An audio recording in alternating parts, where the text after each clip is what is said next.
Hi, I'm Keiki.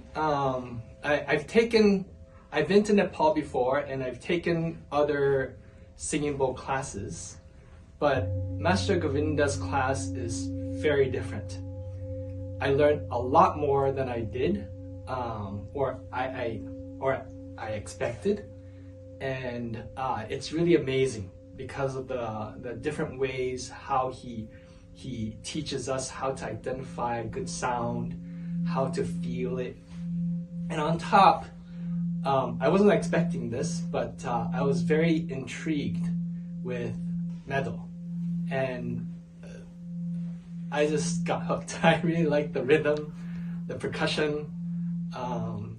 There's a lot more to practice, so I got one. And on top, now I'm pretty much hooked on the harmonium. I didn't expect myself to be really hooked on it, but now after this class, I really like it very much. Thank you.